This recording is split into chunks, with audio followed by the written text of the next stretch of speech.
Assalamualaikum warahmatullahi wabarakatuh. Saya Erin Dwi Apristia, mahasiswa Institut Agama Islam Ibrahimi Genteng, Fakultas Ekonomi dan Bisnis Islam, Prodi Ekonomi Syariah, kelas 4B. Saya di sini dengan rekan saya, Heru Cahyono, akan mempresentasikan untuk memenuhi tugas kuliah manajemen produksi dan operasi yang dosen pengampunya adalah Bu Dani Dwi Astuti.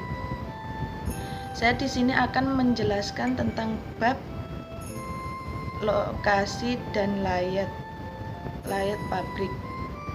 Layat pabrik sendiri adalah tata letak atau susunan fasilitas, mesin-mesin, dan peralatan pabrik yang dimiliki oleh perusahaan dengan tujuan perencanaan layat ini untuk mendapatkan susunan tata letak yang paling optimal dari fasilitas produksi yang tersedia di dalam perusahaan. Jenis layat pabrik sendiri dibagi menjadi 5 kategori. 1. Tata letak proses. 2. Tata letak produk. 3. Tata letak kombinasi. 4. Tata letak posisi tetap. Dan kelima, tata letak berkelompok. Klasifikasi layat. Dari kelima kategori tersebut ada klasifikasi tersendiri dari kategori kelima tersebut. Pertama, layat proses. Tata letak proses sendiri direkomendasikan untuk produksi batch. Semua mesin melakukan jenis operasi serupa dikelompokkan di satu lokasi dalam tata letak proses. Misalnya semua mesin bubut, mesin penggilingan, dan lain-lain. Keuntungan menggunakan tata letak proses adalah proses layat mesin lebih baik dan memerlukan lebih sedikit mesin. Fleksibilitas peralatan dan personil dimungkinkan dalam tata letak proses. Keterbatasannya, penanganan material tidak dapat dimekanisasi sehingga menambah biaya. Layat produk.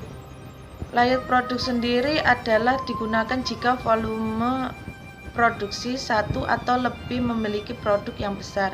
Fasilitasnya bisa diatur untuk mencapai aliran bahan yang efisien dan biaya per unit yang lebih rendah. Keuntungannya, aliran produk ini akan lancar dan logis pada garis aliran. Persediaan dalam proses berkurang.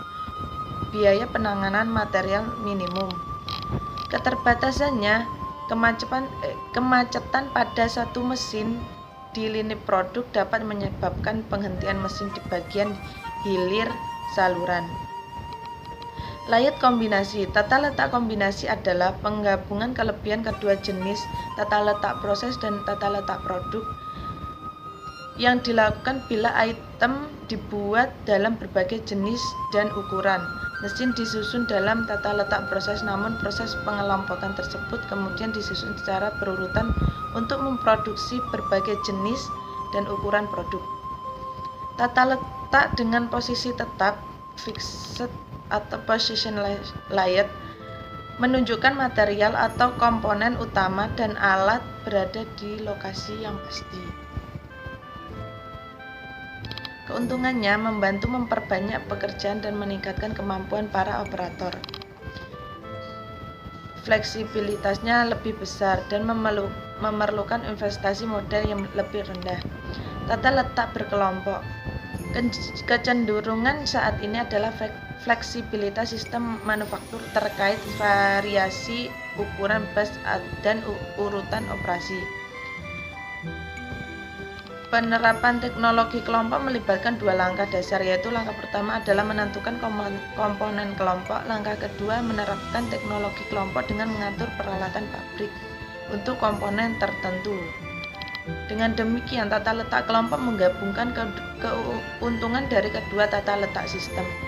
Jika ada komponen M-machine dan N-komponen dalam layat kelompok, komponen M-machine dan N-komponen akan dibagi menjadi beberapa beberapa komponen sel komponen. Tujuan dasar tata letak teknologi kelompok adalah untuk mengidentifikasi kelompok komponen yang memerlukan pemenuhan semua syarat mesin yang akan dikelompokkan.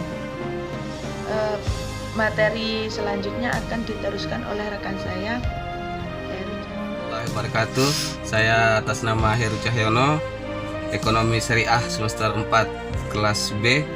Di sini saya akan mempresentasikan dengan materi perbedaan desain, layout, produk, dan proses. Sebagaimana telah ditugaskan oleh pemateri, yaitu dosen pengampu. Ya, yang pertama saya akan membahas tentang desain layout produk. Apa itu desain layout produk? Desain layout produk adalah dalam tata letak produk, peralatan atau departemen didedikasikan atau dipublikasikan untuk produk tertentu. Peralatan yang sangat dibutuhkan adalah garis-garis lurus yang dapat menghindari kemunduran dan aliran material garis dapat dicapai mengadopsi tata letak produk. Dimungkinkan jika ukuran dari suatu produk atau bagian tertentu relatif besar dari jumlah produk atau bagian yang berbeda yang sangat dihasilkan. Contohnya, dalam pengelolaan desain, awalnya kita melakukan langkah proses sebelum merakit tangga awal, yaitu proses penyelesaian. Yang pertama adalah proses tahap perencanaan. Nah, terus selanjutnya karakteristik stasiun produk. Sangat pekerja dapat, itu maksudnya efisien atau fleksibel. Entah pekerja itu duduk, berdiri, berjalan, itulah fungsi the layout produk. Nah, salah satu kisaran produk sebagian atau dirakit secara lengkap di atas garis, sebagian atau dirakit secara lengkap, misalnya pabrik mainan, kayak jualan anak-anak kecil itu, pabrik mainan.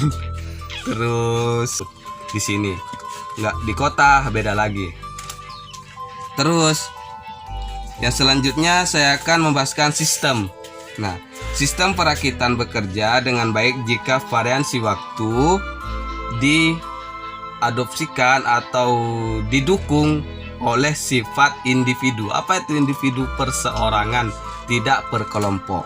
Nah, jika tugasnya untuk menjadi rumit, dirubah menjadi menghasilkan, sehingga barang tersebut bisa dipergunakan layaknya seperti biasa.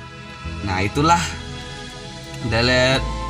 desain layout produk. Nah, sekarang saya akan menjelaskan desain layout proses. Nah, yang tadi pertama itu desain layout produk, yang kedua saya akan membahas tentang desain layout proses. Apa itu desain layout proses?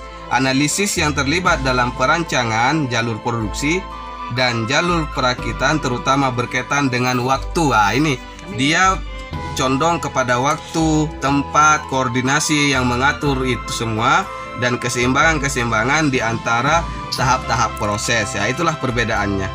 Terus pengaturannya sangat relatif. Departemen dan mesin merupakan faktor penting karena banyaknya transportasi dan penanganan yang terlibat. Nah, itulah sekian perbedaan desain layout produk dan desain layout proses yang sudah saya paparkan.